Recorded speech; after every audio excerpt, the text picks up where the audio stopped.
morning. Good morning. Good morning. Where are you all? Thank you. Everybody's out of place, but we're so thankful that you're here today. I'd like to call the August Board of Regents meeting to order and welcome you to Flower Mound. Because we came a little earlier, I hope you had a chance to look at everything. If not, you'll have the opportunity to do that again. So we appreciate you being here. Before we move forward with the agenda, we are to address item 18-20, election of Chairman Pro Tem. As you will recall, Chairman Sanchez resigned from the board in May, and Vice Chair Crosno became Chairman of the board. As a result of that, we had a vacancy in the Vice Chairman position. And since Chairman Crosno is unable to be here today, our first order of business is to elect a Chairman Pro Tem for this meeting today. So if you have any questions, I know Mr. Maka will be able to answer those. If not, we will proceed with a vote.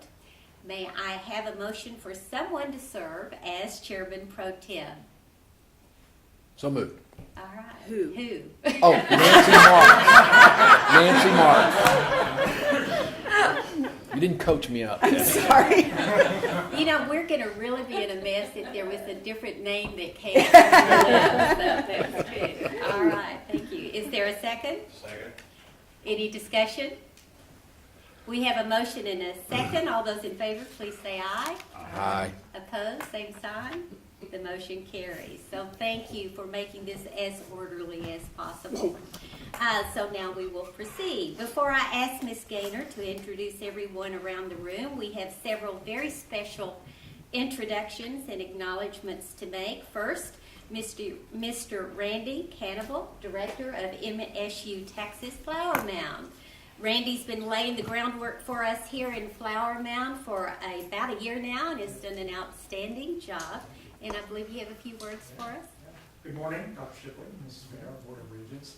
On behalf of myself and the faculty and staff here at MSU Texas Flower Mound, welcome. Excited to have all of you here. And more importantly, thank you for letting us host the August board meeting. So if there's anything I can do today to make your stay here, don't want to sound like a hotel, but make your stay here comfortable, please let me or my staff know. We're here for you guys, and obviously, if you haven't had the chance to tour the facility, please let me know before you leave today. I'd love to show you around. This is truly a state-of-the-art facility, and it was a team effort, and we're glad that it's finally done. So I know that you have a busy agenda, so I'm going to hand it over back to Ms. Marks. And All right, thank you. Thank you, Randy. We appreciate all you've done.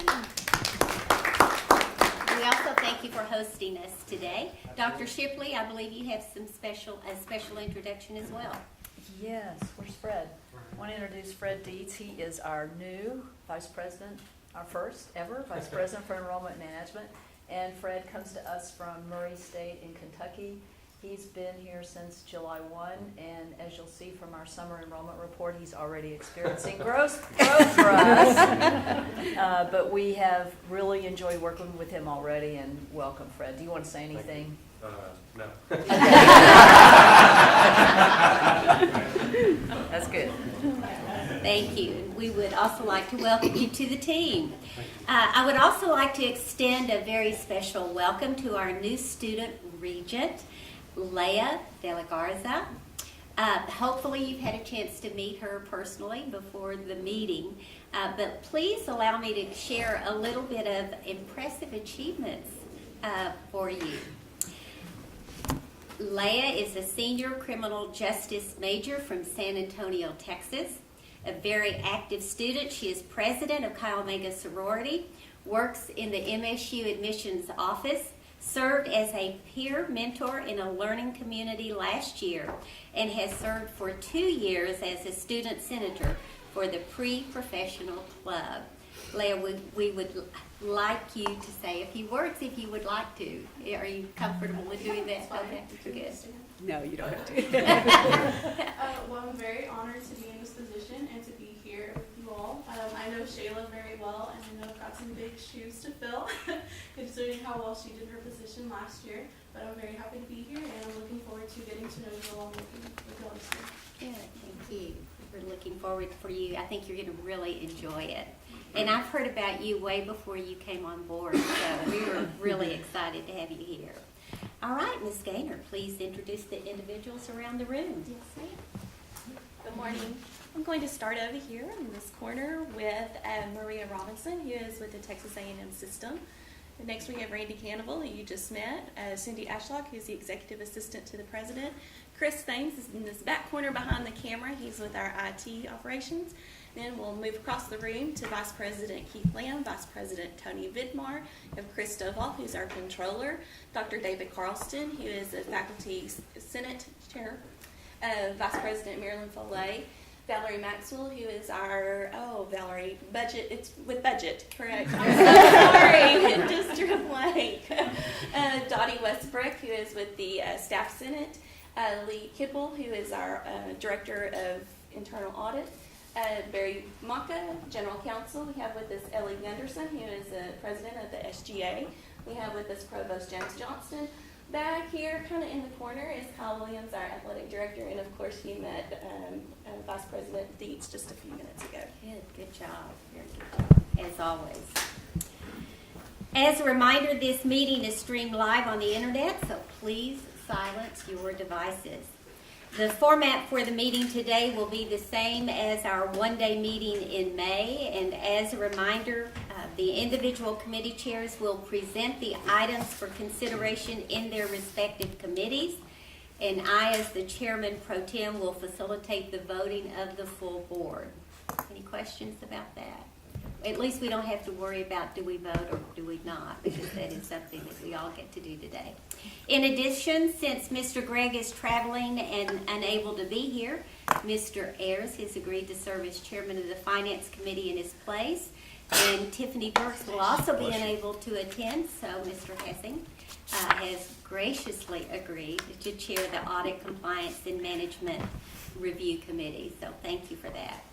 As we do in every meeting, we provide an opportunity for public comment concerning agenda items at the beginning of each meeting. No one has signed up to speak, and we will move on with our agenda. Our first item is 18-121, the approval of the minutes of the May board meeting. Are there any additions or corrections? If not, they stand approved as presented. Item 18-122, Flower Mound Building, amendment to lease. This item will be discussed in executive session later today. Item 18-123, investment update. It's time for our yearly update from the Texas A&M University system. We have a new A&M representative this morning, and Dr. Foley, will you please introduce our guest? As Julie introduced, we have Maria Robinson here today. She's the treasurer of the Texas A&M University system. So Kevin's gone on to another position within the system. So actually, Maria was Kevin's boss. So we're glad to have her today, and she's got some great reporting to do for us on our investments. Good morning. I'm happy to be here. It's nice to finally be able to join you. Kevin really enjoyed coming to present to you, so he usually overruled me and says, no, I'm going to do that presentation for the Midwestern Board. So I'm happy to be here to address you today. We'll start with the cash concentration pool.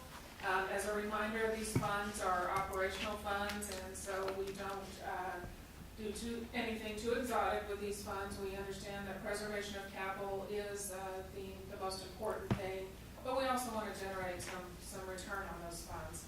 You can see the returns as of June 30th for the 1 year period. We're at a 6.9%, so we're about 100 basis points over our long-term balanced index. Longer term, the 10-year returns 5.5% versus 4.6%, so 90 basis points of alpha there that we've generated over the balanced index. Just as a point of reference, in comparing, I always get compared to UT and their performance on their long-term intermediate pool, which is invested in a similar way. Their 1 year return is a 5.65%, and their 10-year return is a 3.93%. So I think we compare favorably to their returns as well.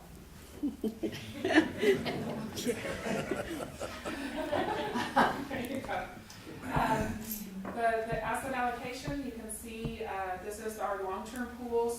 into percentages, we are pretty much on target. On the domestic equity, you can see we're slightly over target. That is just market appreciation that is going on. We keep trimming back our managers in that category, taking those profits and realizing those instead of just continuing to carry unrealized gains. So you'll see some rebalancing going on. On the absolute return bucket, we're a little over on that category as well. And again, it's because our managers have done well. They've outperformed by about 400 basis points compared to their benchmark. Any questions on the asset allocation? Moving on, Midwestern State transferred $21 million to the system back in 2013. There's been almost $4 million of earnings added back. That includes interest, dividends, and realized gains. This is net of all manager fees and fees paid to the system office for managing those funds. There's also an additional $2.5 million of unrealized appreciation, bringing that market value to just over $27.5 million. Any questions on that? Okay, moving on to the endowment. Now, this pool, as a reminder, is we think about investing this in perpetuity. Obviously, there has to be some liquidity to meet the payout, but we do think longer term, and we have private investments, including in this pool. The returns, the 1-year return is 9.9%, 5-year is 8.2%, 15 years 7.6%, and kind of our long-term bogey is about 8%. So we can continue to maintain a 5% payout, and grow the pool in real terms after giving effect for inflation. So again, performing favorably as compared to our benchmarks. Just as a point of reference, the Permanent University Fund managed by UT, their 1-year return is 11.2, so a little higher there. 5-year return is at 5.79, so we compare favorably longer term with their returns. Asset allocation, we're again pretty close to targets. Fixed income is a little low, and our private equity is a little high.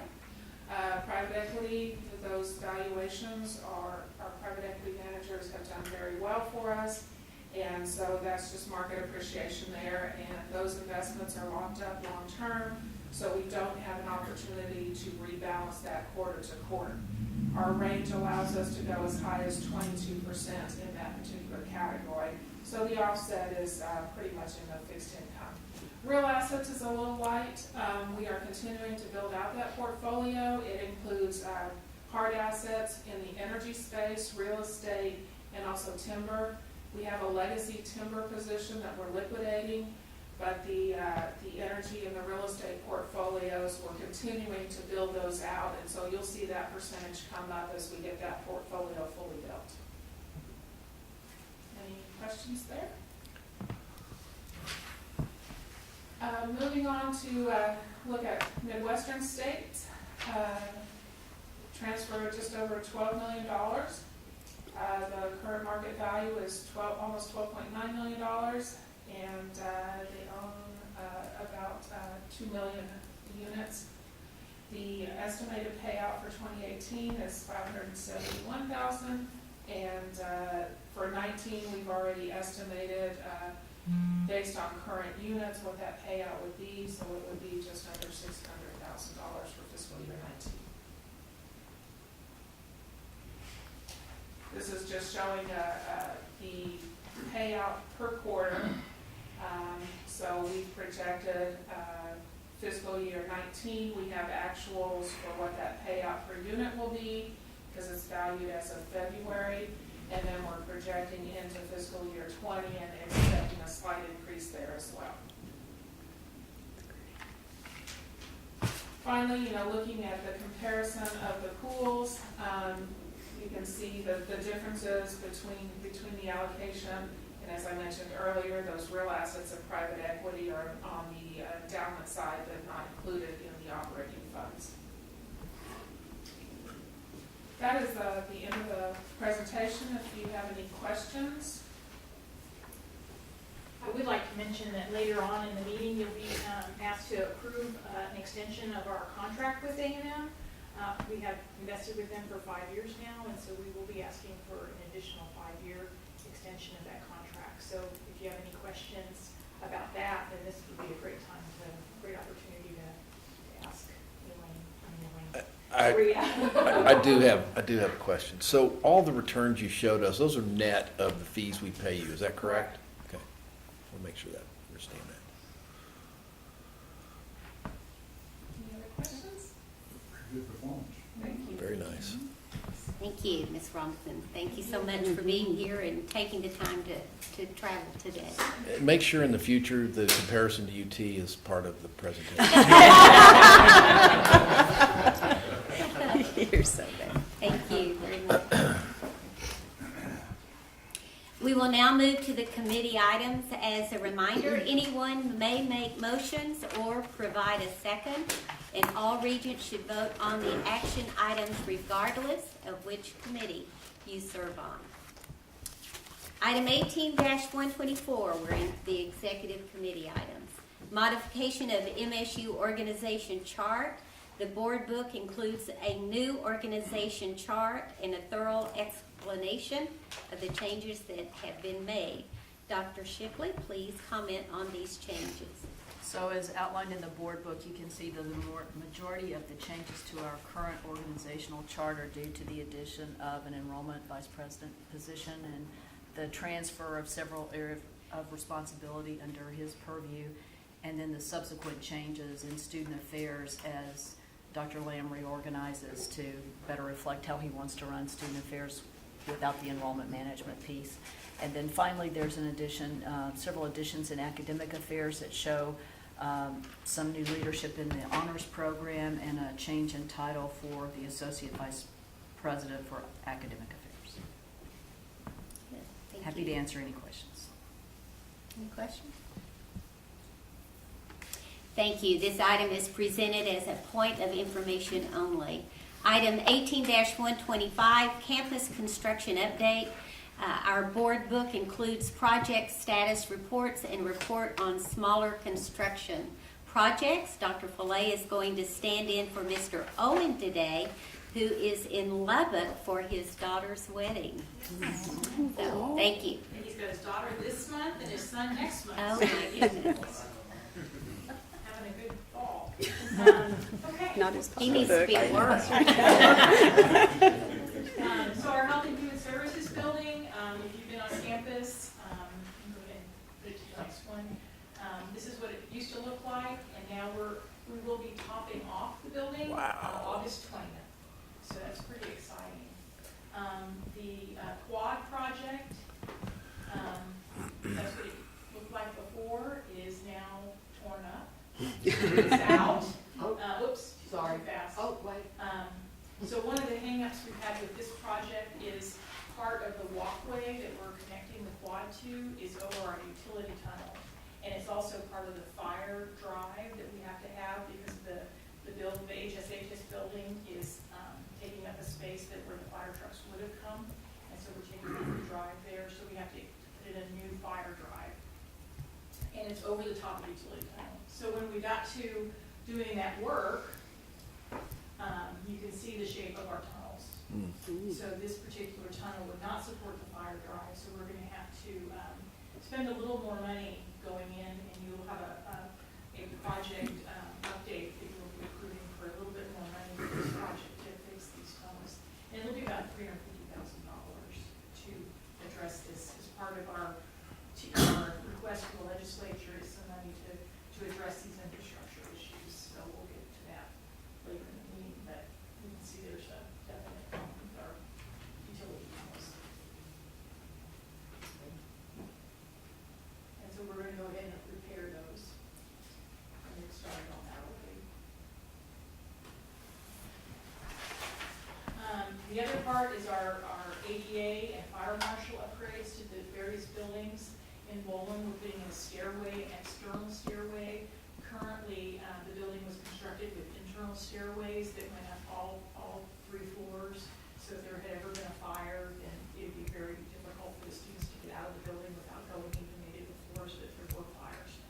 part of the new fire marshal, is they like to have these exterior stairwells, so you're not in the building when you're trying to get out of the building.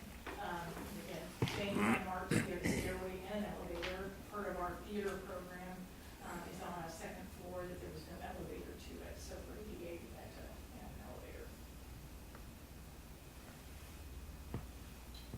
And then the Moffett renovation, this is going to be going in phases. The first phase, which you already approved, was to redo the bathrooms to be ADA compliant, and then to add an elevator again to the exterior, and that would be get up to the third floor. We did not have an elevator to the third floor of the building, it only went up to the second floor, so we're adding a larger elevator that will extend all the way up to the third floor. And of course, that's what it's eventually going to look like.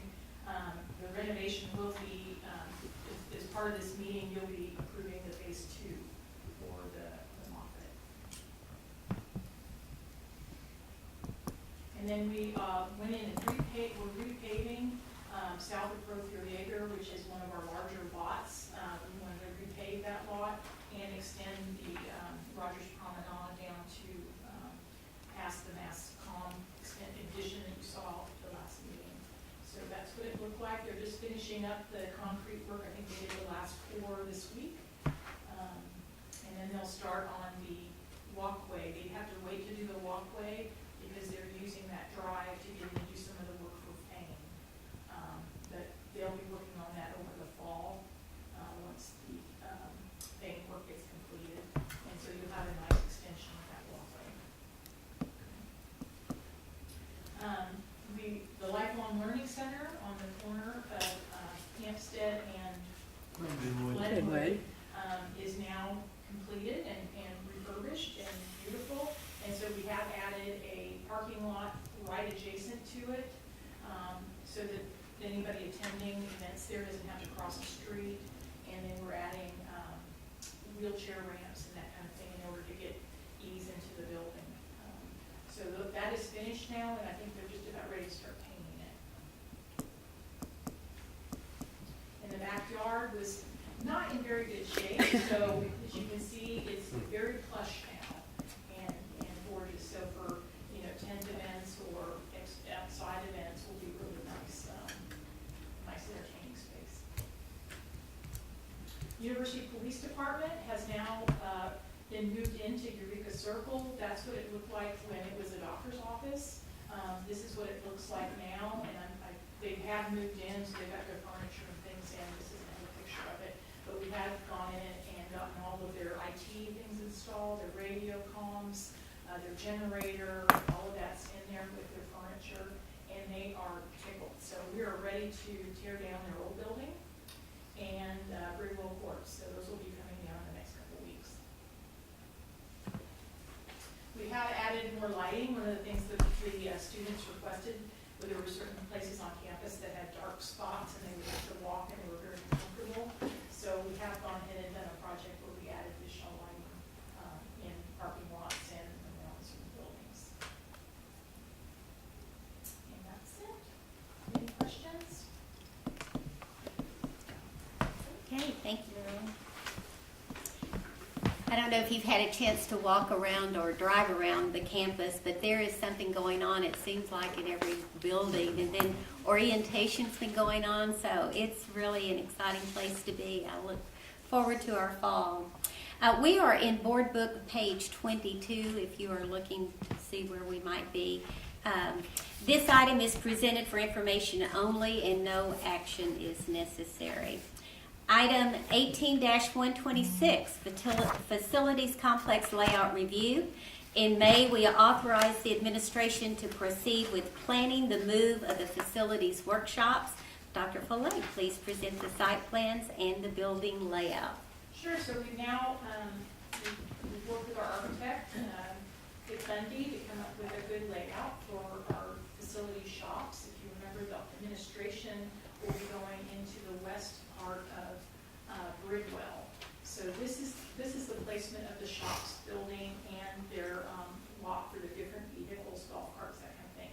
So you can see here's Hampstead, and then Luis Rodriguez. So this is really right on top of where the old police station, where it's gonna be demoed, so it'll be built on top of that.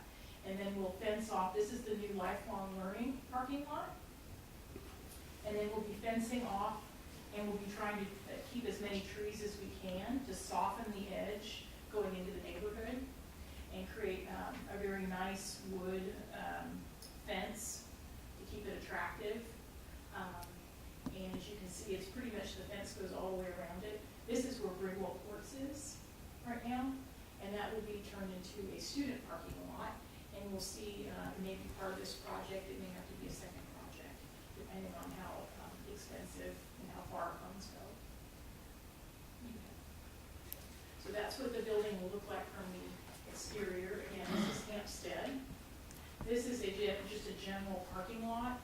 Can be for employees or faculty to the HSH building. We haven't really decided what that parking lot will be. There will be a little parking lot right there to the north of the building, next to the Hampstead. Marilyn, is that stucco?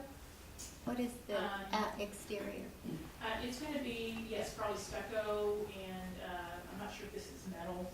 We haven't bid it out yet. I don't have the specs for it yet, so it's just pretty much the layout.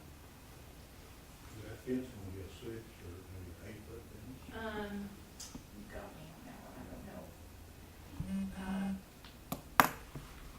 I have to see what our fence is by our other parking lot. The one that we just built on Hampstead. I think it's an 8-foot. Is it 8? I It's think around the dorms, the apartments, it's 8 foot. So again, this is Rodriguez Hampstead. So this would be where vehicles come and go, and we'll call carts. What we're going to try to do is create a nice walkway through the parking lot across the street into Bridwell. So when the facilities personnel are going back and forth, they're not going through a parking lot. It's a nice walkway, driveway for the golf carts to go back and forth. We've had to keep the electric poles. We would have preferred to take those and put those underground, but it's $200,000 just to bury those light poles. So we said, bury electric poles. So we said, okay, we'll leave them. We'll work around them. And that's actually the alleyway right here. The current alleyway, if you know kind of orientation where that is. That's it. That's it. Okay. So again, Any any questions? questions? All right, this item is presented for information only and no action is necessary. Item 18-127, Moffett Library Renovation Project Phase 2 authorization. Dr. Follett, please review this item and recommendation. Sure, so the Moffett Library, as you know, phase 1 you approved at a value not to exceed $2 million. So we would like to request authorization to continue the work at the library with the construction manager, Risk Emmett Flanagan, for the second phase at the, as long as the project amount in total does not exceed the $7,497,087. So that would be the remainder of the library renovation and upgrades. Before we discuss, may I have a motion to approve this item as presented? So moved. A second? Second. Is there any discussion? So, help me understand, the $7.4 million, we've already approved that, right? I mean, that's part of, is that part of the TRB? TRB. Okay, that's what I'll make sure I understood that. So you've already approved the first phase, which was the, for $2 million for the bathrooms and the elevator and that. But we have also approved an overarching amount of 7.4, now we're In approving the construction. the 5.4 difference Yeah, the to be 4.6 applied. Okay. or so, 4.6, okay, yeah. is what the 4.6 will be what the construction. Yeah, okay, perfect. Thank you. Any other discussion? We have a motion and a second. All in favor, please say aye. Aye. Opposed? The motion carries. Item 18-128, Bridwell Hall renovation project recommendation. Please note that the administration's recommendation regarding this item is in your folder. Dr. Folletti, please review the item Sure, so and the we did recommendation. a request for qualifications for architects for this.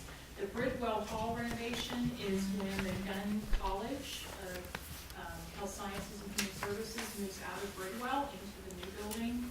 Then they will be vacating Bridwell, and this would be the architect to make some minor renovations to the facility to fit the needs of the College of Education. And at the same time, they'll be considering Ferguson, which is where the College of Education is moving out of. They'll be looking at what would go into that building, because there's an option for different offices to go either into Bridwell or Ferguson. That will be a project. The Ferguson piece of this would be a project in the future. We're not asking for that right now. We're just concentrating on Bridwell, but the architect would be the same person, the same group to in conjunction as they're interacting. So right now, for the architect, we're recommending HP. Harper Perkins. Before we have any discussion, may I have a motion to approve Harper Perkins Architects as presented? So moved. A second? Second. And discussion. We have a motion and a second. All in favor, please say aye. Aye. Opposed, same sign. The motion carries. The next item is 18-129, Landscaping and Parking Project Update. Dr. Folletti, please present the items and recommendations.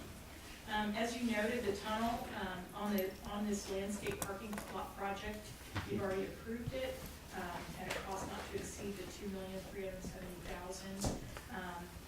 And because of the tunnel cost and some other costs that were unexpected in the project, we do have the funds, but we would like to increase the total project cost to $3 million, and then give authorization to contract with Trinity Hughes for the $2.3 million. Before we discuss further, may I have a motion to approve this item as presented? So moved. A second? Second. Any discussion?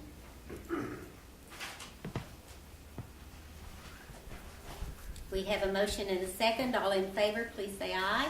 Aye. Opposed, same sign. Motion carries. Item 18-130, Detention Facility Agreement. Mr. Maka, please review this item with us. You have in the board book the proposed agreement, and we've talked about the family YMCA in West Falls that we own the real property and land that the Y is located on.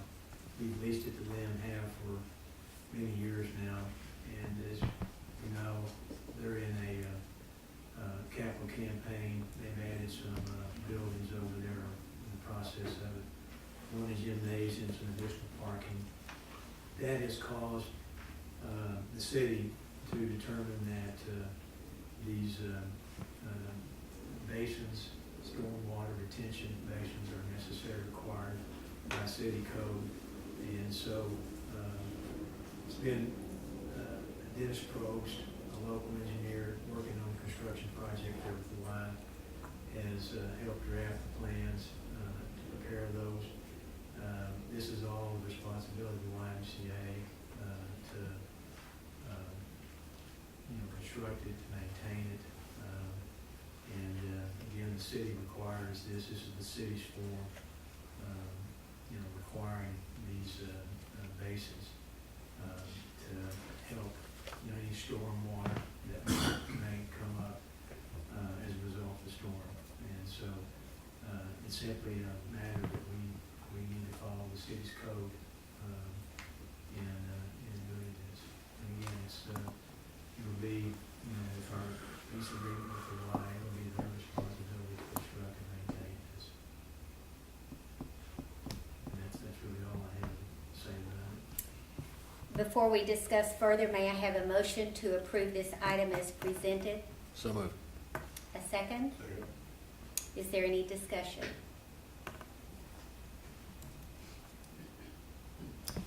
We have a motion and a second. All in favor, please say aye. Aye. Opposed, same sign. The motion carries. Thank you. Our next item is 18-131, Wichita Falls Museum of Art at MSU Advisory Board. Your board book contains the names of the individuals recommended for appointment or reappointment to the Museum Advisory Board. May I have a motion to approve the reappointment of these individuals as presented? So moved. Second? Any Second. discussion?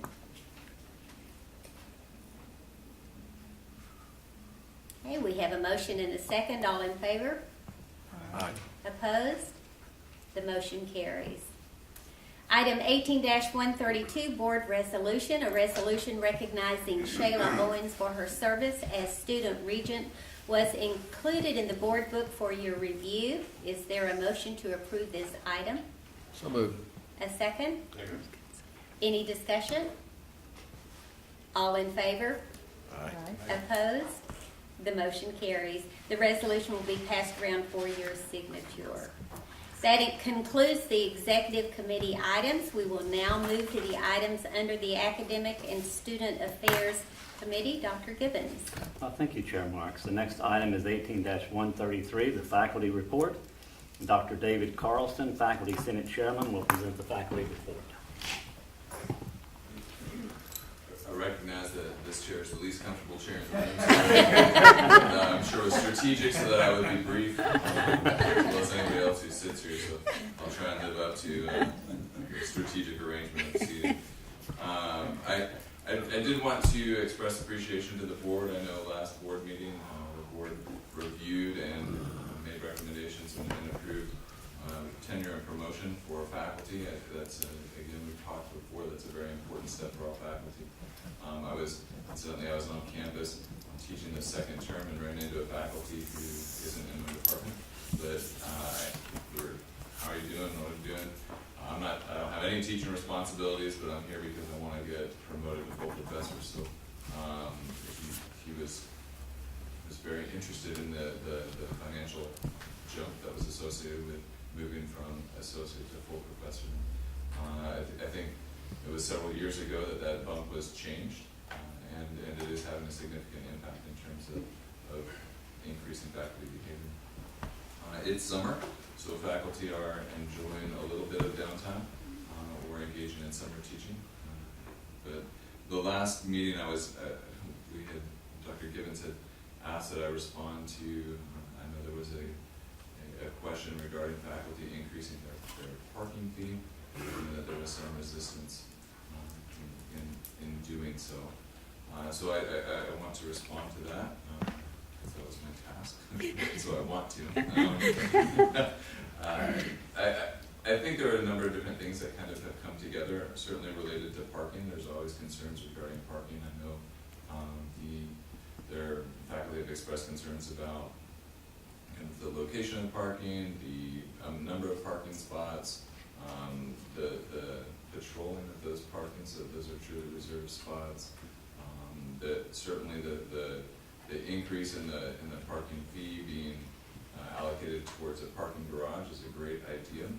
However, like we heard in the last board meeting, that parking garage would not be utilized by faculty. So there are some parking specific concerns, but I think really the faculty's position regarding parking is more a reflection of maybe timing. Certainly the question was posed a couple weeks before finals, which is probably the worst time to ask faculty anything, because our life gets more chaotic and we're a little bit more grouchy maybe. But also timing, kind of in a broader sense, last year was there were a lot of changes that happened for faculty last year in terms of changes in health insurance, both in terms of coverage and as well as cost, changes in terms of the reporting expectations for outside employment, the limitations associated with that, changes in terms of ADA accessibility and compliance, which is a significant time burden. And so there were a lot of things that the new IT policies, there were a lot of, I don't know the best way to put that, but a lot of regulation that kind of came down very quickly, all in a short period of time, that has significant time implications for faculty already who are fairly stretched. And we, as we reported several board meetings back, there is a growing percentage of faculty who are beginning to feel pinched with all of the expectations and the demands on time.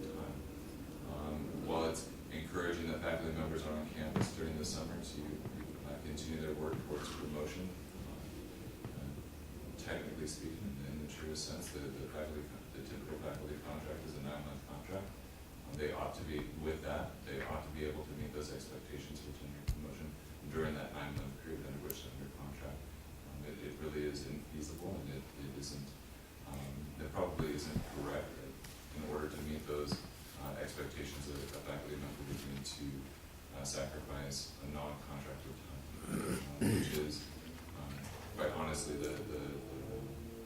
let's say the mode of operation for most faculty. When I first arrived, the counsel that I was given was just hang on through the semesters while you're teaching, and then use your summer and your winter breaks for your research and your writing. So I'm very excited, maybe not very excited, but I am excited that we are going to do a comprehensive evaluation of faculty work-life balance, and we're going to work with the Provost's office and the President's office to kind of get a better understanding of where the burnout issues are coming from, and to get a better understanding of kind of what the expectations and where those burdens are experienced most difficultly for faculty. So other than that, we're enjoying the 112-degree heat, and hoping it will go away soon. Any questions? I hope that answered the parking concerns. I mean, I elaborate more. Your comment about the 9 months contract in the summer, working in the summer, does that apply, that would not apply to the tenured? But that does apply to the tenured faculty as well. In what, right? So in what respect, since they're already tenured? The tenure is not, so tenure is correct me if I'm wrong, anybody in the room, but it's more of a guarantee of continued employment rather than a transition to a 12-month employment status. Things get a little bit complicated, I think, even in the faculty's mind in that regard, but the faculty contract is a 9-month contract. There are a few places on campus where they'll have an 11-month contract. The deans and some of the colleges have an 11-month contract that's been negotiated, but the overwhelming majority of faculty contracts are a 9-month contract. Now it gets confused a little because for benefits purposes, often, I think almost all, if not all of the faculty are paid out over a 12-month period, but the contract itself is Right. So are you saying that professors would not anticipate doing research during their own time during the summer? Is that what I'm hearing? I guess that's a question that we need to address, right? If the expectation for employment is for, if the bar for expectation for employment is set at a level that is unattainable during the contracted time, then I think that would be a problem. Okay. Are there any other questions? Well, thank you, Dr. Carlson. Appreciate your comments. Our next item is 18-134, the staff report. Ms. Dottie Westbrook, Staff Senate Chairman, will present the report. Ms. Westbrook. Got a mess going on over there. Well, welcome. Good morning. I'm very nervous. So, this is obviously my first time at a board meeting. I don't know if you know Newman Wong, who was our previous chair, left for another position at another school. So I got to step up into the chair position, and that was late May, I think. So just a little bit about me, I guess. I am the academic counselor for the Procreator College, and I've been at MSU for 17 years now. 9 in registrar and the rest in advising. So this is just a new little stepping stone. I was on the first staff senate for a year, and so now I'm back again. And it's been eye-opening, definitely. But I don't know that Newman brought any of our You Make a Difference award winners in a while. So I've got this spring semester's award winners. We haven't had a lot. We don't have a lot of business going on right now. But February was Adam Chavez. He's in our webmasters office, and I don't know if you've even met him, but he is amazing. Mark De La Garza, I believe is in our IT department, and he's helped a great deal with helping HR with the Affordable Care Act reporting and reports for that. In March was also David Strickland. He's in our facilities, and was nominated by PNG Ray, I believe, for Wellness Center, and his help with their pool and even there on the weekends, making sure things are running appropriately. So that's, we haven't met this summer. Our next meeting will be in 2 weeks, where we'll do our next set of voting for executive committee, and our new senators will be on at that time. Are there any questions? Well, Ms. Westbrook, for the first time, you did a fantastic job. For a number of years, we did not have a staff Senate reporting, and so we really wanted to emphasize that the board is interested in the opinions of the staff, what the issues are and what the problems are, and to get recognition of the people. So we appreciate you being here and representing them. I would like to do some sort of survey, I hate to say it's another survey, in fall of staff concerns, just kind of see where we are. We haven't done one in a while, so hopefully we can get that rolled out in fall, but we'll see. Well, I think of critical interest to us are the staff, out of that survey, the staff opinions and what their feelings are and what the issues are, because in a big sense, we're here to solve problems. So we like to hear problems. So we thank you very much for coming today. You're welcome. Thank you. Item 18-135 is a student government report. Ms. Ellie Gunderson, SGA President, will present her report. Ms. Gunderson. Hi everyone, thanks for having me. Due to it being summer break, the students are off enjoying their summers, and luckily enough, I was privileged to go on the Spain Study Abroad program for 2 semesters. I just wanted to touch on how amazing it was to be immersed in the culture and learn the language through immersion. And I can speak for everyone that was part of the program. It was an experience of a lifetime. I'm not traded for the world. As far as future events coming up, we have, we're working to set up a booth at Stampede to promote SGA to incoming students and what we can offer, hopefully to get more involvement. And we have the President's Picnic on the first day of school. Really looking forward to that. Mm-hmm. And then we have a new culture festival coming up in October. Any questions? Well, thank you. We appreciate your presentation. And as I said, we really want to hear the student involvement. We have a student region, of course, on the board. And so we're very interested in that. We thank Dr. Shipley for the tremendous effort she puts into getting the students involved and being part of the students. And so we thank you. And so tell us, what was your favorite thing that you did in London? Spain. Oh, Spain. Yeah. Where in Spain? Which one, Barcelona or? No, we were in Granada for the first one. Okay. And Malaga. Oh, okay. For the second. It's kind of hard to compare the two. They're very different. I love going to the beach in Malaga, but I really loved hiking and getting to know my host family. Also seeing myself learn the language so quickly, was able to like converse so much better towards the second month, and it was amazing. That's great. Thank you. Thank you. Item 18-136 is the athletics report. Mr. Williams' report is presented in the board book as a point of information only, but Mr. Williams, I believe you have a brief update on our fall sports. I do. Thank you very much. Before you have, I just noticed, I realized that August is a great time to talk about accolades and student great things that we do, and certainly from the spring sports as well. So this was certainly a great report, I think. I hope that you were happy with it as well. So I'll be more than happy. A couple of things, just real quick. We have lost our 18-year veteran Doug Elder, men's soccer. And as of last week, he came in. I went back to him 3 times, and tried to get him to say, you know, let's let this year be it. He was ready. So Dr. Shipley and I and he have talked, and I think Doug's ready. So in the interim, we will put a very great assistant of Michael Meacham in there for the interim. We'll also have an interim assistant coach as well. So anyway, we're in good hands. I will tell you, I'm going to miss Doug. He's 18 years with us as a coach, All-American soccer player, all those things, but a great ambassador for Midwestern State University and will continue to be. So anyway, that's what has happened since the report.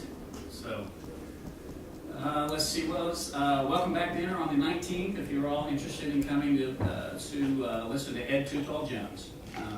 We got a great deal on Ed, and so he'll be coming in on our welcome back dinner. Ridge Inc. will be providing the food, so that's pretty good. So yes, absolutely. So And what's the date? the 19th, August 19th at 6 o'clock at Lincoln Coliseum. Okay. Any questions? Any? All right, well, thank you very much. You're welcome. We'll move on to the next item, 18-137, is the summer enrollment report. The 15th class day for summer 2 was yesterday, and the summer enrollment reports are hot off the press. Copies of the reports are in your folder. Mr. Dietz, welcome. Please discuss our summer reports and give us any news about fall enrollment. Sure. Thank you, Dr. Gibbons, and Dr. Shipley, thanks again for your kind comments.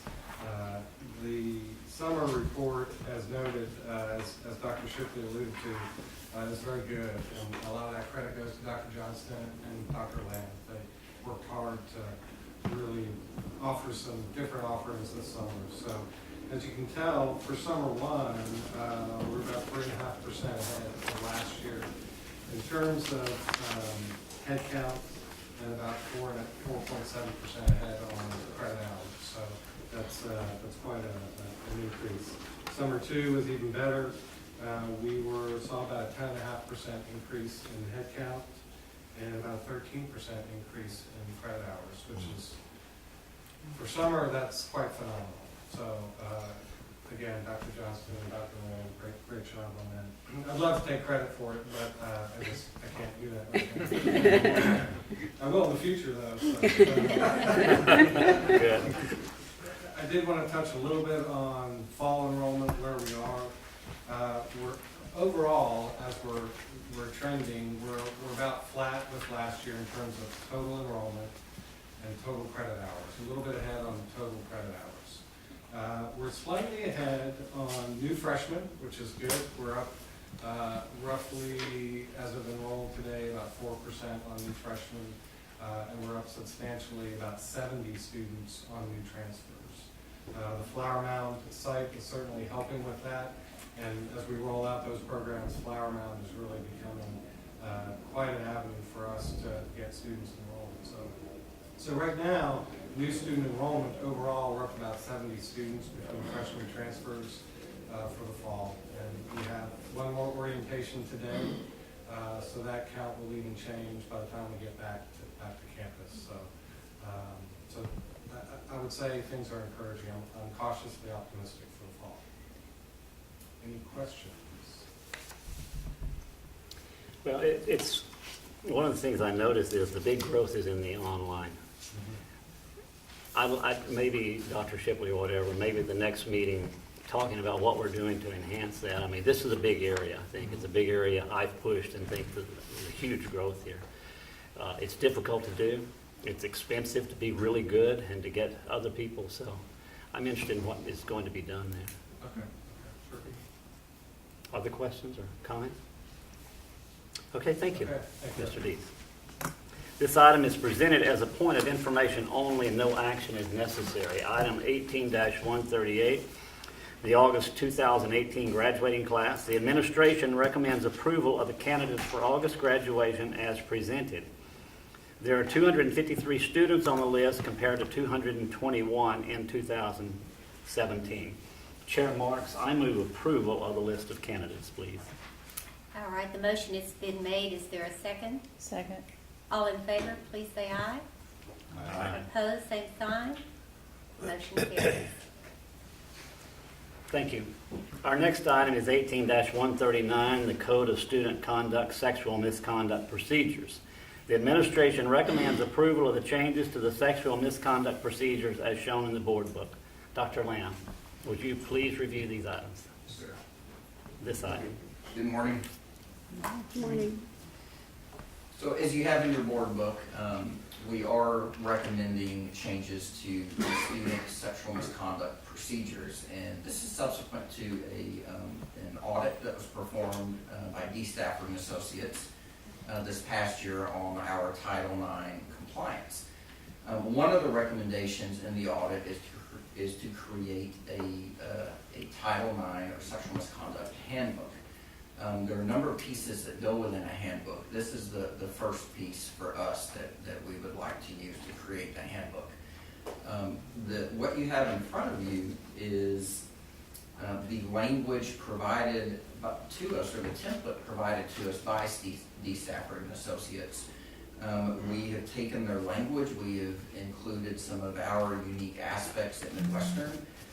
We are very comfortable that this follows OCR and Department of Education guidance. And if you look through here, really the four main changes from our previous procedures in our student handbook is that this model here moves us to a single decision maker model versus a committee model, which is something the OCR, Office of Civil Rights, recommends, and they practice themselves. It changes the appeals process and streamlines the appeals process, and it introduces mediation and informal resolution options that we do not have in our current procedures.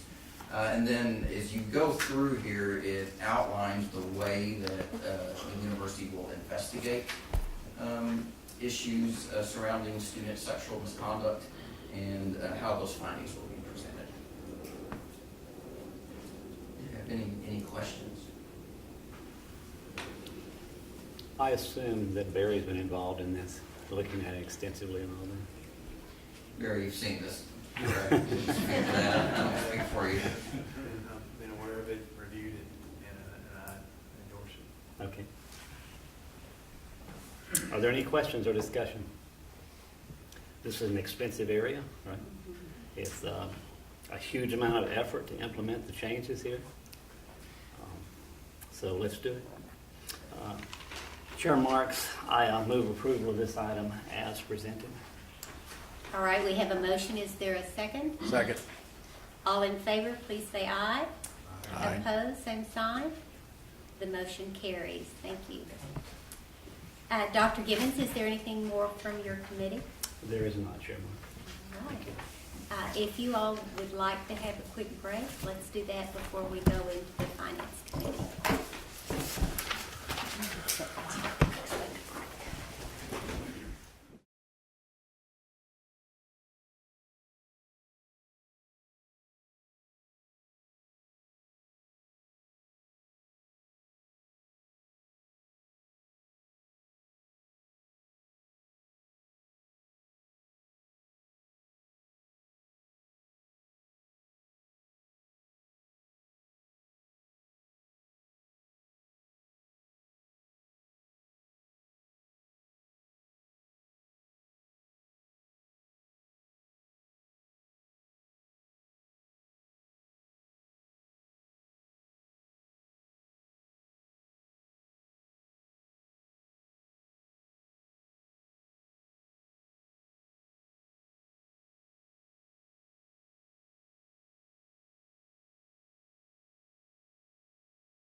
Okay, we will now move to the items under the Finance Committee. Mr. Ayers.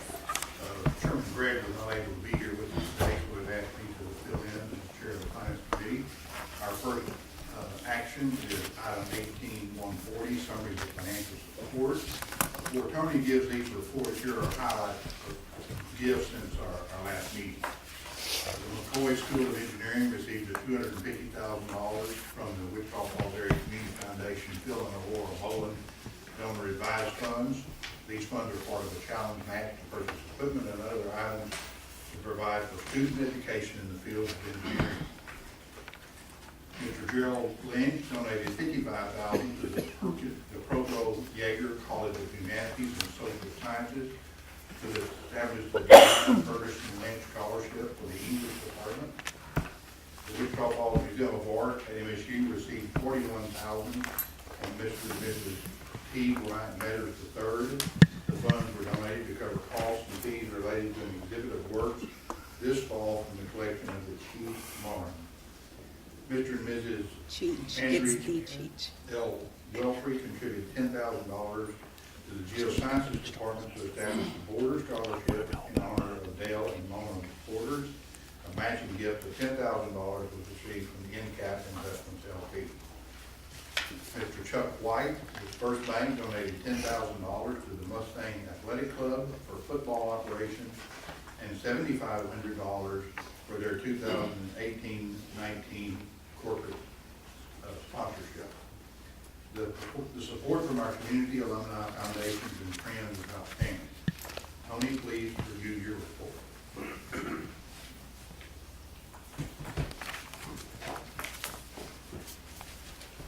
Thank you, Chairman Ayers and Chair Marks. I want to call your attention to, you've got the fundraising reports before you. I'm going to call particular attention to items A, C, and F. That's the first, the third, and the last report. The first report we look at is really the campaign, comprehensive campaign comparison of new gifts and commitments. This is our report. How are we doing versus that $50 million 7-year goal? And we are doing very, very well. It has been, I think it's probably safe to say, historic, year. And if you look at that through June 30th, and we still have a little bit left in the fiscal year. Numbers you're looking at are through June 30th. We have seen total of $38,909,668 pledged or given. That is 77.8% of a goal in less than 2 years' time of a 7-year goal. So that's a good pace. As we talked about before, we will not be sitting on our laurels. There's plenty of work to be doing, and I'll be sharing a little bit more about that in just a second. If you flip over to chart C, or the third, we're looking at our goals for the fiscal year, monthly comparison of new gifts and commitments. This board has asked us to have, and rightfully so, accountability not only on the big term of the $50 million, but also looking at how we're doing year by year. So our goal was set at $7 million for this goal year, fiscal year, which was up from $5.5 million last fiscal year. And you can see it is the university's largest fundraising goal attainment ever in the history of the university. $32,116,996. That is 458% over the goal. And someday we look forward to when we have our enrollment report showing that. Gauntlet. 458%. Wow. So, in reality, so many things, go in here. But in this business, you really are riding on the coattails of others.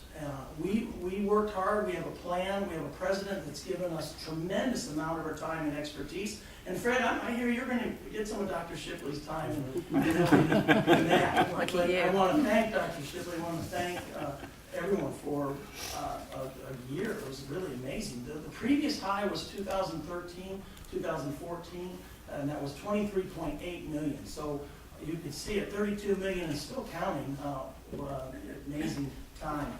But I said that you ride on the coattails of folks, faculty members, staff members, community members, board members, and that's really almost like a sense of sacred ground. And I feel like we've been able to take their memory, and in some cases they're still with us, And it hits you when you see, even when you see some of the faculty members pass on, like Yoshi and also Dr. Madeira, and we saw the response.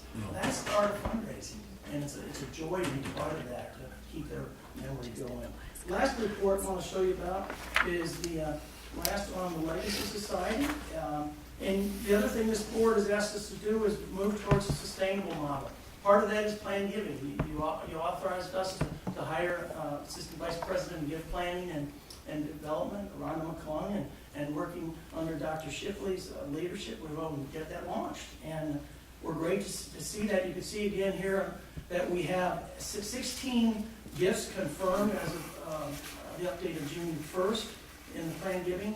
The actual amount of those gifts are over $3 million, and the campaign value, according to standards that we do with case for discount, is 1.8. We have eight in the works, and one of those 8 just kind of closed. We had documentation yesterday, so we'll be reporting that to you.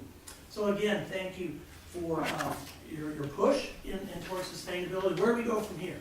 You'll hear next board meeting, you will see a whole new slate of reports for us on growth. And the growth in the number of donors. We will set a goal of 5% increase of a 3-year average per year. Frankly, our numbers of donors, even though the numbers are going up high, the numbers of donors are going down. That's not a good trend.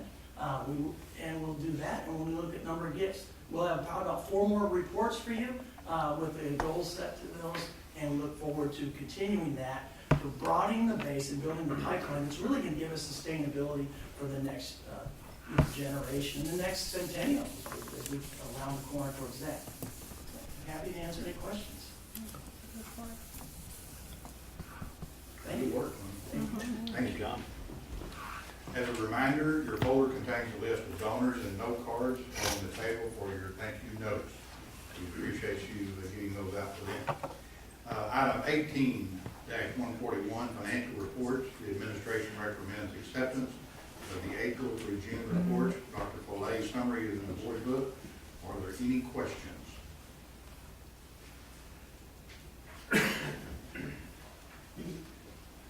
Chair Marks, I move the board accept these reports. Okay, we have a motion. Is there a second? Second.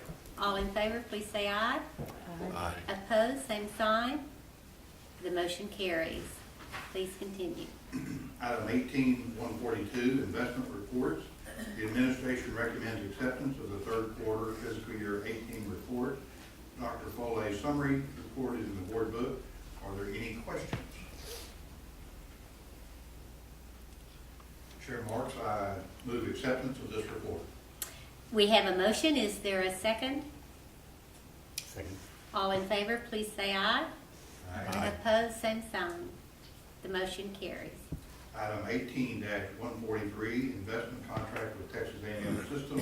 Dr. Foley, please present this item. Sure, as mentioned during Maria Robinson's presentation this morning, is our contract with A&M is going to be finishing up. It was a 5-year contract, so we're asking your approval to go ahead and extend the contract for another 5 years. I think it's been a very good arrangement. Do you look at other institutions and get bid from other? We did, when we initially did the looking at who we could contract with, we went to all of the university systems. U of H was not interested, UT was not interested. Texas Tech did come up with a scenario that we could invest with them. It was not as, the board looked at both them and A&M, and they preferred the A&M arrangement. UNT, I don't remember UNT, I think they weren't interested. Is it always a 5-year out? This one we did was 5-year. We were the first ones in the state to actually contract as an independent with the university system to do our investing. Before that, we actually had to have a legislative change. I don't know who all was on the board at that time, but the Texas law would not allow us to invest our cash any way other than like liquid overnight funds. And so we were getting, maybe 100 basis points on $25–30 million. So when I got here, I was like, what? Why aren't we getting a lot more money? So at that point, we realized we've got a statute that limits us to how we can invest the money because our endowed funds weren't large enough. And so the state believed that if you did not have a large amount of endowed funds, then you probably didn't have the expertise to be investing your overnight funds, your cash funds. And so we actually went to the legislature and got it changed that we could, if we did not meet a certain threshold, we could contract with another governing board that does meet the threshold to invest our funds for us. So we were the ones that first did that, and we're the first ones to contract with A&M. And since that, Stephen F. Austin and Texas Women now contract with Texas A&M system to invest their monies to. Are there any other questions or discussions? Chair Marks, I move approval for the extended contract as presented. We have a motion. Is there a second? Second. All in favor, please say aye. Aye. Opposed, same sign. The motion carries. Please continue. Item 18-144, investment policy review. In accordance with Texas Public Funds Investment Act, the administration reviewed the university's 2 investment policies and determined that no changes were necessary at this time. The board book includes copies of the current policies. The administration recommends approval of these policies without change. Are there any questions regarding these items? Chair Marks, I move approval of this as presented, this item as presented. We have a motion. Is there a second? Second. All in favor, please say aye. Aye. Opposed, same sign. The motion carries. Our next item is 18-145, approval of broker, dealers, investment vehicles, and asset holding accounts. The administration recommends approval of the firms listed on the board book. These firms are the same as that were approved last year. Are there any questions regarding these items? Chair Marks, I move approval of this item as presented. We have a motion. Is there a second? Second. All in favor? Aye. Opposed? The motion carries. Item 18-146, university signature authorizations. Each year, the board is asked to approve the signature authorizations outlined in the board book. Again, the recommended authorizations are the same as those approved last year. Are there any questions? Chairman Marks, I move approval of these items as presented. We have a motion. Is there a second? Second. All in favor, please say aye. Aye. Opposed, same sign. The motion carries. Moving right along. Item 18-147, the fiscal year 18 budget items, $50,000 or under approved by the president. The administration recommends ratification of these 2 items noted in the board book. Are there any questions regarding either of these items? Chair Marks, I move board ratification of these items as presented. All right, we have a motion. Is there a second? Second. All in favor, please say aye. Aye. Opposed, same sign. The motion carries. Item 18-148, salary, title, position changes in budget.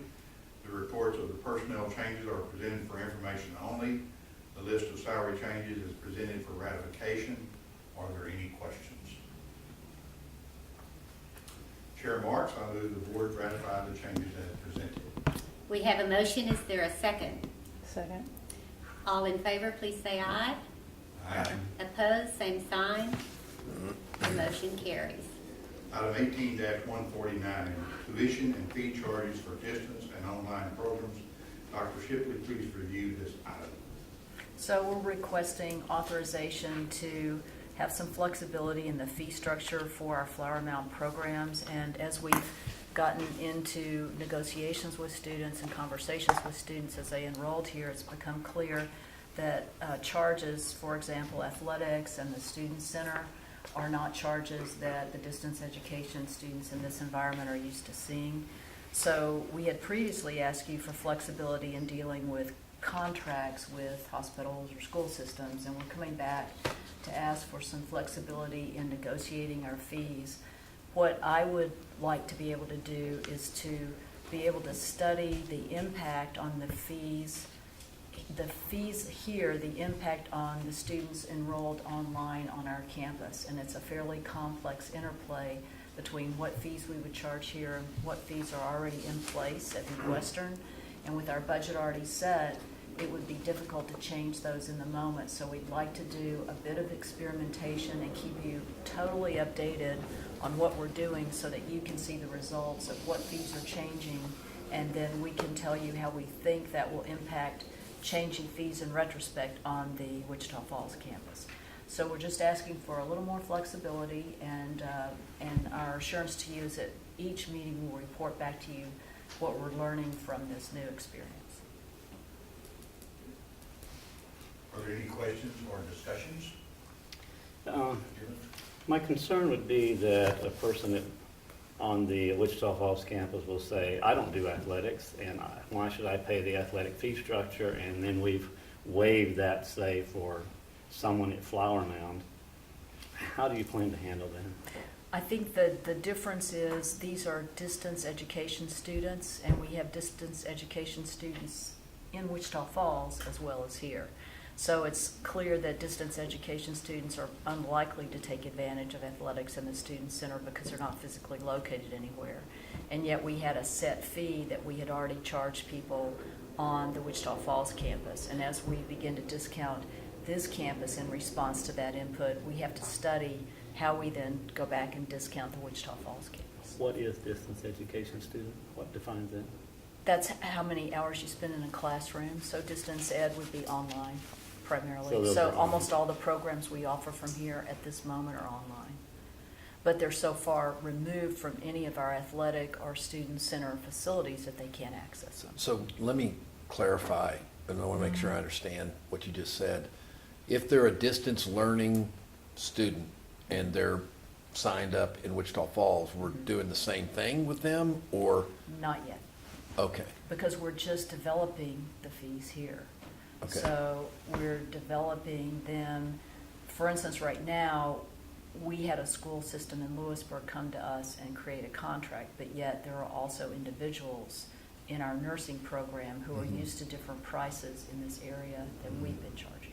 So in Wichita Falls. So the tension is we've built a budget around a certain charge for online programs emanating from Wichita Falls. Okay. We're finding that those prices don't compete, some of them do not compete well in this market. Right now it's just education and nursing. We're doing fine in the other areas. We need time to study how that's going to impact our price in Wichita Falls But also. the plan is The plan is to align them. Got it. Correct. I just want to make sure I understand that. Okay. If they're online, why does it matter that they're registered or whatever in Flower Mound or Wichita Falls? That's part of what we're struggling with. That How it we may not want- make any difference then. It may not make any difference. It has, I mean, part of the issue is in discounting, you can discount through scholarships or you can discount through price. If you begin to discount through scholarships, it impacts financial aid. So we're having to see where the balance is between providing more aid to students or lowering our price if needed. So if I had a course here at Flower Mound, can I actually physically come to class here? Well, that depends, James. It's a hybrid operation, and it has to be over 50% online to be called an online course, but why don't you answer the rest of that? Certainly. We're using some of the space to be on the program, so there are programs that we have face-to-face meetings here in this campus, this building. Classes that meet here through the whole semester, is that what you said? That they will meet 3 to 4 times here physically. During the semester or the During, week? during each semester, yes. Okay. So depending on the program, the coordinating board definitions of them kind of separates out. So distant, it's considered distance if there are at least 50% of the time the faculty member and the students are physically in different places. The 51 to 84% is considered a hybrid. 85% or more is considered 100% online. So 3 meetings here still falls into the classification by the coordinating board as 100% online. It'd probably be 85, 90% of the time they're online. So, but we do want the touch point opportunities here for students that enroll through here. That was one of the things that we wanted, the physical presence, part of what we wanted the physical presence here in Flower Mound. Some of the working professionals that we're attracting to our programs through this facility would like that little bit of touch point, that we're a little far from them to come to Wichita Falls to sit down with a faculty member and say, I'm just not getting this and help me out, or sit through a face-to-face class. But then, can you describe the face-to-face classes we're offering here also? This semester, don't we have, is it this semester or next semester we're planning on those? Next semester it would be in the spring, working towards a program or a course where we would physically have students here as cooperation with our community college partners. So we've talked about, for example, in EC3, Early Childhood through Third Grade program, NCTC has that Associate of Arts in Teaching pathway. They're sitting in the classroom, they're accustomed to that, and then we plug in with years 3 and 4 and just continue that process straight through. So that would be a matter of developing that course net program with our community college partner. Okay, Those would be physically face-to-face. Talk to me a little bit about an online course. Is it a professor teaching at 10 o'clock Monday, Wednesday, and Friday, and people look on video, or is it a video they review anytime and do not interact actively? What is an online course? It can be a little bit of all of the above. When you lock in, the difficulty with 100% online, if you lock in a synchronous time slot, saying we must meet via Skype or something at 3 o'clock Central, and we have students, in some cases literally around the world, particularly through Shepherd Air Force Base.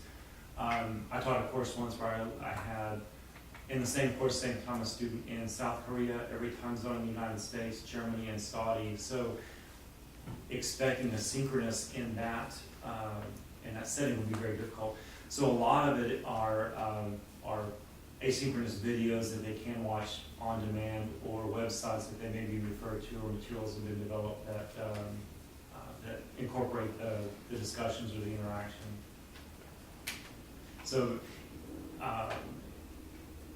some of the recordings, some of the materials, even PowerPoints, if there's a particular lecture that does a good job of describing, they will use a narrated PowerPoint and put that online for the students' availability. Do we produce any of the courses here physically in this site, or are they all done at Wichita Falls pretty much? Creating them, or yeah, because you need the video equipment. You need it's fairly expensive. I mean, right? Oh, absolutely. That's done in Wichita Falls, correct? Yes, those are in Wichita Falls. Now we do have classrooms where we can broadcast, so we can have a synchronous section of a class where we have students from here sitting in a classroom here, the faculty member sitting in Wichita Falls, and link those up so it's broadcasting.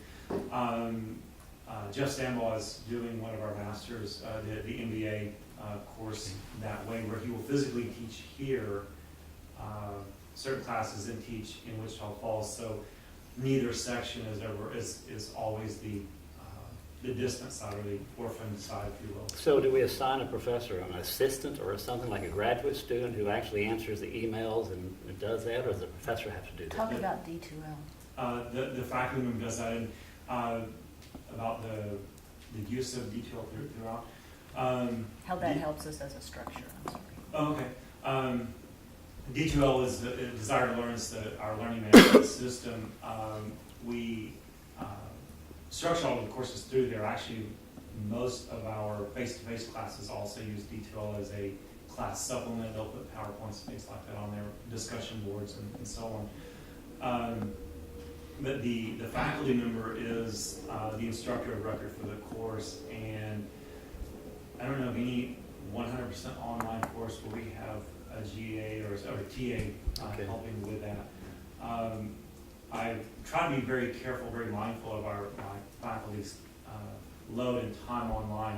I've sensitive to it. I've taught a 4-4 load online with caps of 30 in each section, and that becomes one-on-one instruction with 150 students. They never have the same question at the same time, and so it's back to Dr. Carlson's comment about the workload increasing. Absolutely, and one of the things that we'll be studying in the coming academic year is faculty workload. We've talked about setting up a task force to go through that. And I think necessarily tenure promotion will have to be folded into that discussion.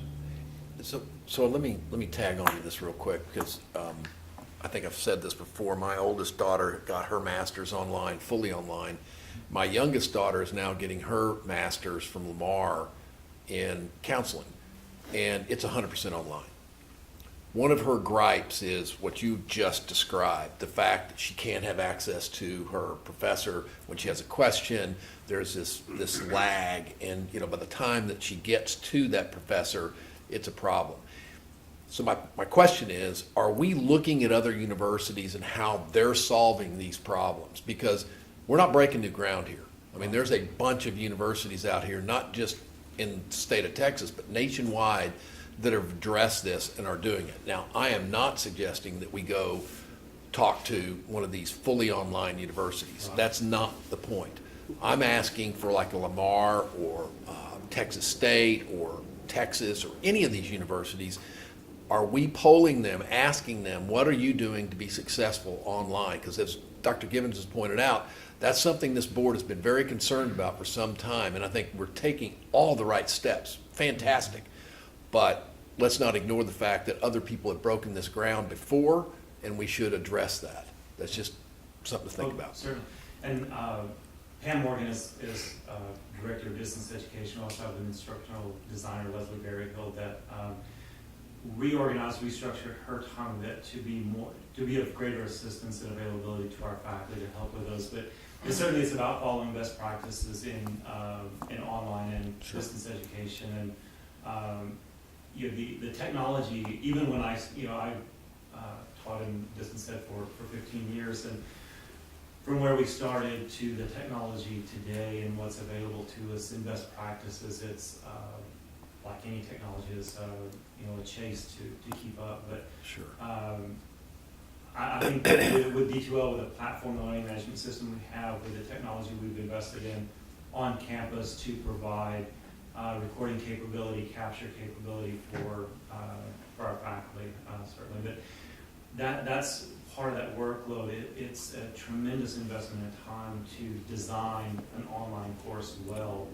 Certainly a tremendous demand on time to teach one as well. Okay. But we've noted your suggestion. Yes, absolutely. It would appear to me, because I've looked at the MIT courses online and done some things with them, is there an organization that quantifies the quality of online courses? I mean, because now you've got all these online courses and they're the same thing, and you can go to the University of Houston, you can go online and go to anybody.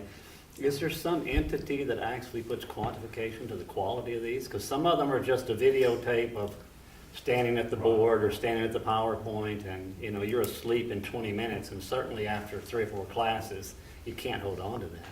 Yes, and the name just escapes me, but there's a rubric and a process. Quality Matters is the name of the service, and we do have faculty that are Quality Matter, have gone through the certifying program, the ability to evaluate courses and to design courses following that rubric and best practice. Do we train them? Train our faculty for that? We have an online training program for our faculty. Any faculty that is to teach online goes through that program. Online training is trying to be humorous. Online training, not training in how to teach. Just trying to be humorous. But and it follows similar, some of the Quality Matters. It's a service that you subscribe to, and you go to their training sessions, and they keep you updated and so on, but there's a certificate that you maintain. Do we certify faculty for their ability to do online courses or anything? We don't. You mean internally saying you're now qualified to do it? Not a formal certificate. Because we want to put out a product that all the student that brings more students here, and you can have one bad product. You can have a great professor who's just really bad on. One of the things I've asked our video. instructional designer and distance ed, our instructional designer, to create. She's now under Kathy Zuckweiler in our Teaching Learning Resources Center, TLRC, to design a faculty 101 program that, as we onboard new faculty each year, they go through an entire training course in a number of things, distance teaching online, advising, a number of the challenges that new faculty member faces. So that's being created now. I don't think we'll have it all ready for this academic year. We'll have elements of it ready for the coming academic year. So Dr. Givens, I would make this comment about that. There are live classes where I have seen students fall asleep in 20 minutes. So I don't think it's an online problem. Not in my faculty. Of course not. Of course not.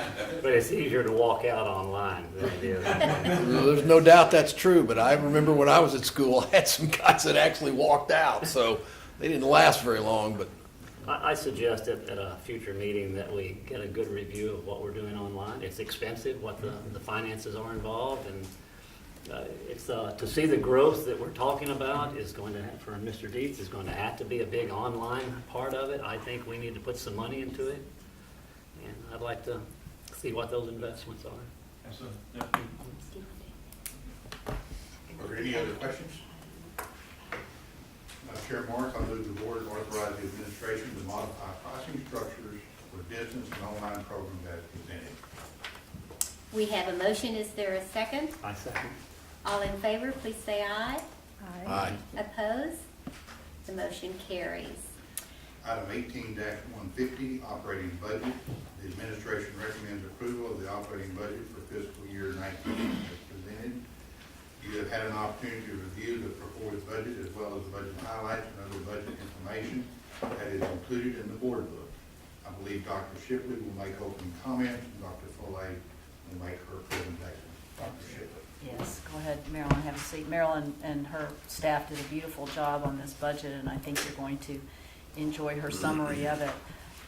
Dr. Foley and I worked to create a budget oversight committee 2 years ago, and that process has really brought faculty, staff, and students to the table to help us make budget decisions, and I think every year we have a stronger and more inclusive process that you'll see reflected in these recommendations.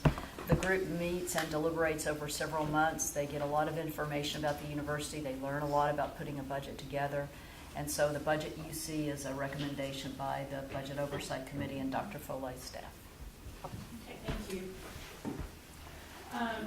So the presentation today, the recommended budget before you is $120 million, which is like 117 last year.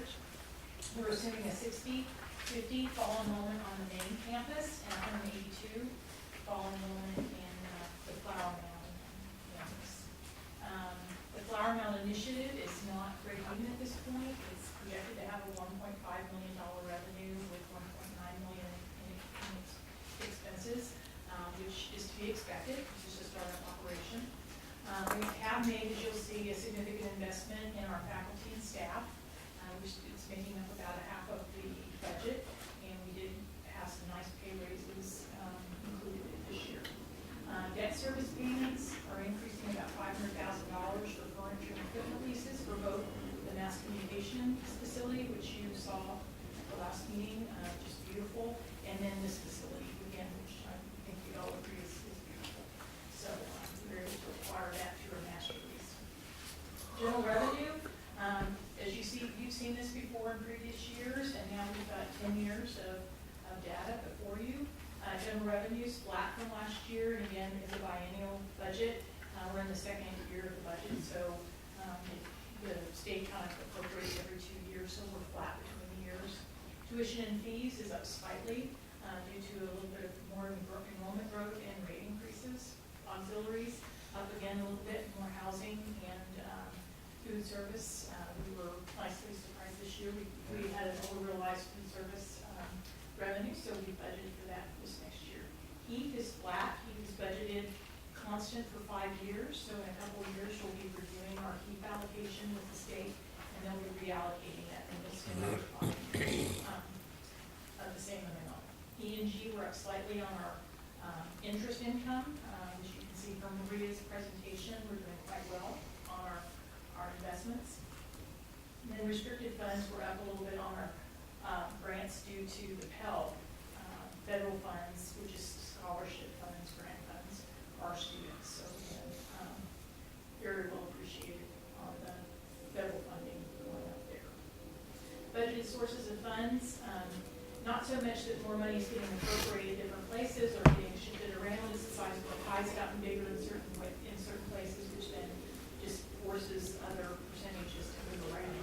So while, again, state appropriations haven't changed, it's becoming a smaller piece of the pie because other pieces of the pie are getting a little bit bigger. So tuition fees is getting a little bit bigger, and then our investment income's gotten a little bit bigger, and the restricted funds to the Pell Grant's getting a little bit bigger. Budgeted uses of funds, so this is on the expense side of the financials. So faculty and staff, you can see have gone up a little bit due to the pay raises, and then we're adding just a couple positions. The GA and scholarships, the nice raise there because of the Pell Grants and scholarship increases. Wages are flat. Fringe benefits, we're very happy to say that the insurance didn't go up that much this year, so you can see that actually didn't go up as fast as the rate as it has in previous years. Very well appreciating that. Operations and capital, just slightly up, and that's due to a lot of like our food service. When we buy more in food service, then we have to pay more in food service. So utilities has actually gone down. Costs there have decreased. And then again, debt service, that $500,000 increase on our master leases. And how long that? The master leases, I think, are 5 years or 5 or 6 years for the equipment and furniture. We try to match up the debt service with the life of whatever the asset is. We don't want to extend it longer than the life. Again, same thing, budgeted uses of funds, pretty much it stayed the same as a percentage. Everything's kind of grown at about the same rate. So there hasn't been any swings in the percentages. Again, almost half of our uses are with salary, wages, and benefits. Our HEAP, as you know, HEAP is our capital funds that the state appropriates to us for capital purposes. And at the last meeting, we presented our idea of using a nice chunk of that for this next year, 19 and 20, to build the workshop, that facilities workshop building with cash and not have to borrow any money. So you can see at the top of the list is the facility shops complex of a little over $1 million. Debt service again is $1.6 million, and that would include that extra $500,000. We talked about information technologies and facilities maintenance. Those two areas are the ones that have gone down pretty substantially in order to pay for the $1 million. We are meeting needs, and we're continuing some programs. We're just not going to invest in some new stuff that we would like to do. That'll be put off for a couple of years when we get the building built. The library materials is the same amount as it has been in prior years, as well as academic equipment. And then we do have a little bit of a general university reserve that the BOC will be allocating to the highest priorities. We have some things that we'll be presenting to them on needs, and they can make a decision on how to spend that money. So grand total of $5 million. This is not comprehensive, but it gives you the major things that we've invested in this year. In the scholarships, almost all from grants and the pass-through funds. The Pell Grants were $1 million by themselves. We did do a couple $100,000 for our own funds for scholarships. The faculty and staff compensation, $1.3 million increase. That includes the faculty promotions in that amount. That is a substantial amount increase. And that includes the second year parity on the staff compensation study. So there'll be 2 more years of that parity from the compensation study. Very appreciative. The BOC is very, that was one of their top items on their list of things to take care of. Increase in the DFW operations, so that's for this facility here. We'll have a complete staff now, additional faculty, lease payments for this facility. So that's a big increase to our operations. Again, the $500,000 for the lease payments on the equipment and furniture. Marketing, we're adding about $100,000 in marketing with 2 FTE, which we'll cover later in a future slide here, and then a little bit more advertising funds. And then for compliance, we've added 2 FTE plus some additional funds for software, part of software and services.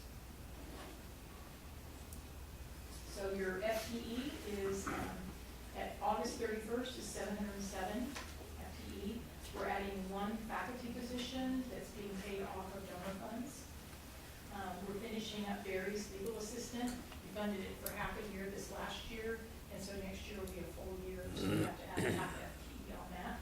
The Clery compliance officer will be filling that position in March. So I think, are you doing a search already, or have you posted that yet? We haven't posted it yet. So, again, that'll be one that will hit us in 20, we'll have to do the other half of it in fiscal year 20. The digital media specialist and the public relations coordinator, those are the two marketing positions we've added. And that was an item on VOC that they really wanted to do something in marketing, and Julie came to the meeting and said, I can't do anything more without additional people, we are maxed out. So that was a priority for them to get our name out, and so that we're not the best kept secret, that people know about MSU. Graduate admissions evaluator is so that we can get through our evaluation on people applying and their transcripts. You know, there's kind of a backlog right now, so that position will help take care of that. The information technology programmer analyst, we had a study done that said we are understaffed in our IT area, so we are taking a secretary position in that area and converting it into this program analyst position. And that's part of this three clerical administrative positions that we're eliminating in order to help take care of some of these other positions. And so at the end of the year, will be a 710, or at the beginning of September, will be a 710, also 11 positions. This chart kind of shows where we think we would be if you approve the budget, where the reserves will end up at the end of next year. So we're taking, it's kind of a crystal ball, because we're trying to figure out where we're going to end up this year. Then if the budget happens the way we project it's going to happen, then where things would stand. So you're taking in a lot of assumptions to get to these numbers. State appropriated funds, we think will be about $360,000. That's going to be down from what we projected from last year, and the reason it is because we want to spend our state dollars while we're in a legislative session, because they look at that to say how much are you spending in benefits and that kind of thing, so that we can get a higher amount of appropriations. So we definitely don't want to leave a lot of money on the table there, otherwise we won't get money from the state. So we try to spend that down in legislative years. Designated funds is $16 million, and that's actually up from what we projected last year. Auxiliary funds is negative right now because we did take a lot of their reserves on legacy. And as we get Market Street United will be making payments to us. They've done a pledge, and they will be a pledge of $1 million. We've gotten the first $200,000 that have gone to scholarships, and now we're starting to get $100,000 in a year to help cover this deficit there. Grants, gifts, and federal support is about 3.4. If everything comes in and we spend it the way we think we will. And then plant funds is negative right now because we just bought the Eureka Circle for $700,000, and we have a parking lot that we did go negative on, and so we're paying that money back as well. So hopefully that will be, we'll clear that up this next year. So in total, all funds is about $19 million. That's it, I think. Is that the end? Okay, any questions? Thank you, Dr. Slay, and we'd like to also thank you for having our budget workshop a couple weeks ago. Thank That was you. very informative. Yeah, I think And that. helped us out I have a question. very, Sure. yes. I think you showed about 40% of the total income came from tuition, which is like 44 million or something, right?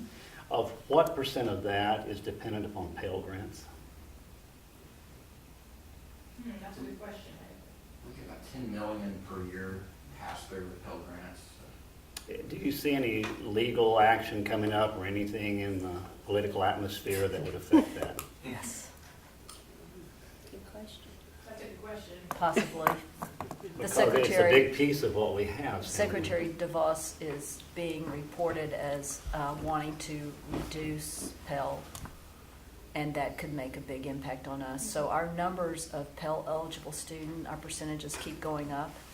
I think when I got here it was in the 40s, now we're moving toward 50. And so we are seeing more and more economically disadvantaged students take advantage of higher education. And if we reduce the Pell, I think fewer people might be able to afford it. Are there private alternatives to Pell? Well, we have some wonderful foundation and individual grants that I was supplement thinking this. private loans and that kind of thing. Oh, sure. Oh, yes. That, Yes. are we looking into a contingency plan in case that did occur with the Pell? What we might implement, or other than just, Yeah, I mean, we'd have to start looking at other grant opportunities. Loans really wouldn't be a great option because the Pell Grant program is free money to students. So I think students would be reluctant to, I'd put it back on Tony to start raising funds. There we go. And so it begins. I love it. well, in addition to the Pell then, what percent of the tuition is actually loan money? Do we have any idea of that? I do not know that one off the top of my head. Okay. We can get that. We can It's break just, down, you know, how many people pay Right, cash. it's, you know, it's a 10, 20, it looks like $10-20 million there that could be affected, that I just think we ought to plan ahead, that's all. Look ahead and Correct. see, get a contingency plan. Yes. And,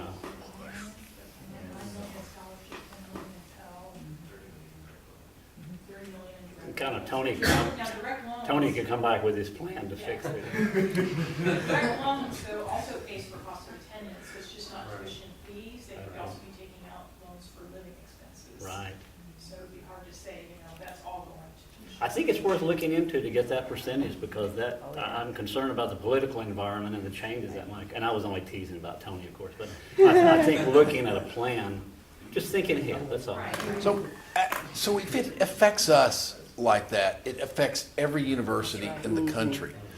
And for us, I think, the benefit is that for those that are getting Pell Grants at other universities, they might take a harder look at us as an opportunity. So if we're ahead of that, as If we Dr. have something attractive, right. we can be in a position to serve those students. So And I that's think where our community college relationships can help, because Absolutely. students may Yeah. defer more of their coursework to community colleges, and if we're right there to take the transfer. Absolutely. I'd say, Dr. Gibbons, the one discouraging piece of that is when I've seen this happen before, people have increased their international student recruitment, and this is a very difficult time to do that. We're having Right. we're It's having even- permissions not granted from certain countries that were granted before, so it's a double-edged sword in that you're losing some of your domestic students and you're not able to offset them with out-of-country students. But what happens to those domestic students that fall off without Pell? Do they just disappear and not go to school? That could happen, yeah. I would also say that because the unemployment rate is so low, and here in Texas, They we go have to the work. oil and gas one, I mean, they're begging for people, so you can't go to school, maybe I go down to the fields. Well, no, I get that, but I still believe if this is impactful across the entire population of universities, if we can come up with a solution, we win. And so we should just, I think it's really valid that we do that. So, and now we have the challenge.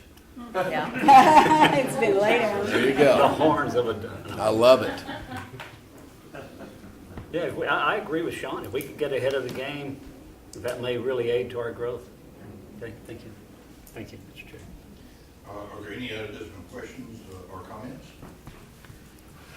Does anyone care to discuss salaries of specific employees in closed session? Chairman Marks, I move approval of the fiscal year 2019 operating budget as presented. We have a motion. Is there a second? Second. All in favor, please say aye. Aye. Opposed, same sign. The motion carries. And I would like to mention before we get off of this subject, is I would like to thank Valerie Maxwell for putting this together. She worked literally nights, weekends with her staff to pull all this together for you, and she did this and the legislative appropriation request during the same time period, so it's a double whammy for her. Well, I would also like to reiterate, thank you for doing the budget workshop. For those of us that are not all budget oriented. You put it in a way that is very easy to understand, and your questions are clear too, so thank you for that. So, Warren, is there anything more to come from your committee? All right, so how about lunch? Does that sound like a good plan? All right, good job, thank you. I was poised. I'm ready to go. I don't know. How long for lunch? Debbie, 30 That's if we true. can do it in 30.